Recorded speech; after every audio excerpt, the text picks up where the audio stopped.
I can tell you the story because I remember everything.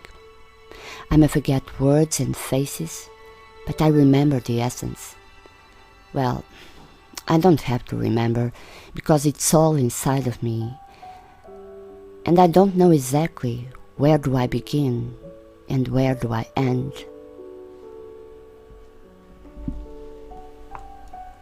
So probably nothing is missing in this story, though I don't know where it will end. Probably you don't remember because you were sleeping, like the most part of the world. But I was awake. Something was telling me I should keep myself awake.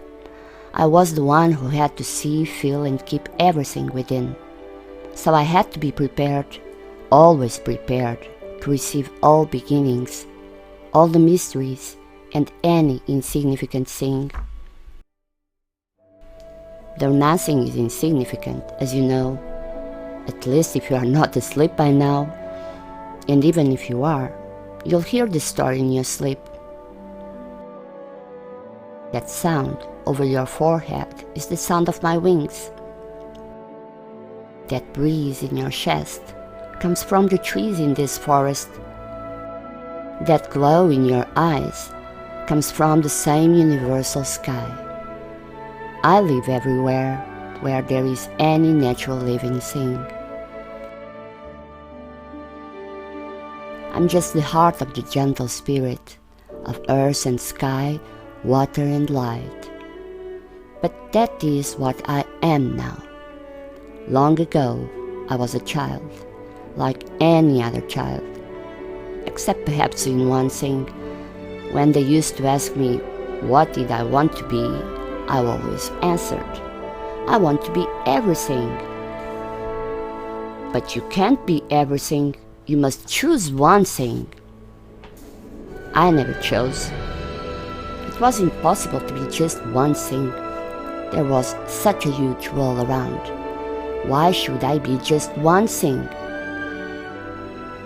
My life was quite simple and very ethereal too, being my own way all the things I crossed with.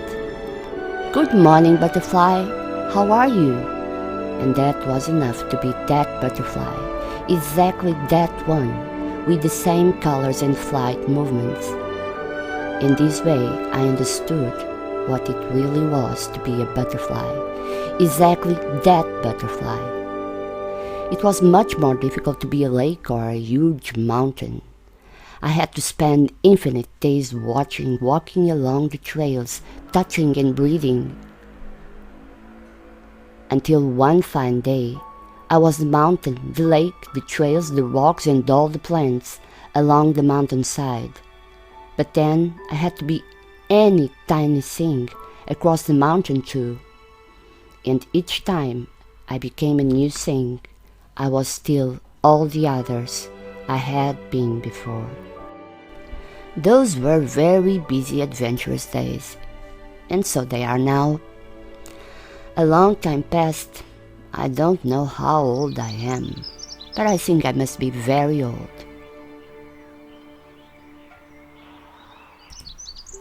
Today is a fine day to be just a tree leaf, exactly this leaf of this tree.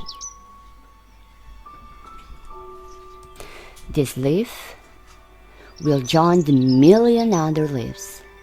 I've been and I still am, and the feeling of being the whole forest, all the forests in the world, will emerge livelier in my mind. And they kept saying, but why do you want to be a leaf, a tree, a forest? I didn't bother to answer anymore. All moments are precious. It's a waste of time trying to explain what is supposed to be felt and experienced deep within. So today I'm a leaf in one tree of the world. As I look around, I notice this leaf is the first leaf of a very old tree. It must be winter, or this tree is very tired, because I'm the only one growing in her branches. Then I saw it wasn't winter. All the other trees were covered with beautiful new leaves. I thought to myself that my inner need wasn't only an idiosyncrasy after all. It was a very serious and important task, a sacred task of love and dedication. I had to be not only what already existed, but all the things that were meant to exist. So, here I am, waving in this tree branch, trying to find out what's the next task. Cover the whole tree with new green leaves, go down to the roots and give them warmth, be a sunbeam and caress all the branches, be another tree and grow by the side of that old one. Lost in my thoughts, I didn't notice the presence of a gentle visitor. Well, it would be difficult to notice him because he was gigantic and almost transparent. "What are you doing, little one?"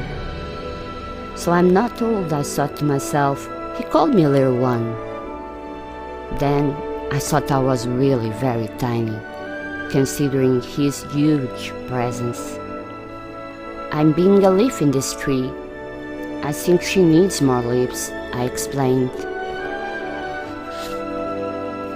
"Well, little one," he said, "I have a task very similar to yours. Only I've been doing it for a long, long time. Much more than you can imagine.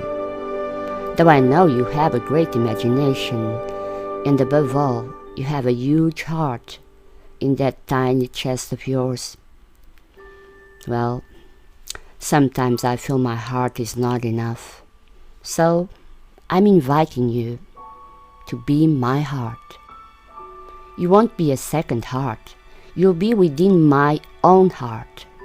You'll be the fountain of life, always ticking and eager to go on. You'll keep doing what you always did, and you may be sure I won't ever ask you why you are doing it. I know why without asking. And may I ask, who are you? I asked. He said that I surely knew, without knowing that I knew, or I wouldn't be doing what I was doing all my life. Yes, I knew. And now I know more. I belong within the gentle spirit. I'm a drop in the fountain that keeps life flowing, constantly sprouting and ever-changing. I'm the warm heart beating in all and every natural thing that exists and will exist. Are you still asleep? Oh, you are waking up right now. That's wonderful. If you're not busy, you may come along and see what's happening to that old tree, where just some moments ago I was the only leaf. Now I'm thousands of leaves and flowers and fruits. The tree is covered with leaves and rejoices with new life.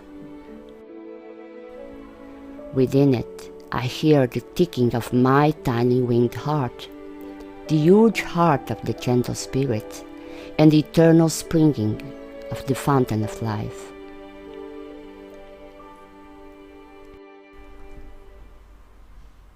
Is the story complete?